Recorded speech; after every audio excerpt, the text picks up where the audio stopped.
Russia చైనాల మధ్యన వాణిజ్య బంధం మరింత బలోపేతం అవుతోంది. అమెరికా వేసిన టారిఫ్ల సవాళ్లతో ఇక్కట్లు ఎదురవుతున్న వేళ చైనా రష్యా తమ చిరకాల స్నేహబంధాన్ని మరింత బలపరుచుకుంటున్నాయి. చైనాలోని తియాన్జిన్లో సోమవారం షాంఘై సహకార సంస్థ సదస్సు జరిగిన మర్నాడే ఇరు దేశాలు మంగళవారం మరోసారి సమావేశమై ద్వైపాక్షిక చర్చలు చేపట్టినాయి. పలు కీలక ఒప్పందాలు కుదుర్చుకున్నాయి. చర్చల కోసం రాజధాని బీజింగ్ చేరుకున్న రష్యా అధ్యక్షుడు వ్లాదిమిర్ పుతిన్కి చైనా అధ్యక్షుడు షీ జిన్పింగ్ స్వాగతం పలికారు. పుతిన్ని చిరకాల మిత్రుడిగా అభివర్ణించారు. పుతిన్ సైతం తన ప్రసంగంలో జిన్పింగ్ను ప్రియ స్నేహితుడిగా సంబోధించారు. నాడు మేము కలిసే ఉన్నాం, ఇప్పుడు కూడా కలిసే ఉంటామని పుతిన్ చెప్పుకొచ్చారు.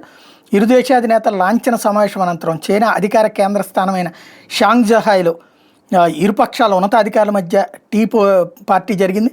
రష్యా పర్యాటకులకి ఈ నెల నుంచి 30 రోజుల పాటు వీసా రహిత సదుపాయం కల్పించబోతున్నట్టు చైనా ప్రకటించింది.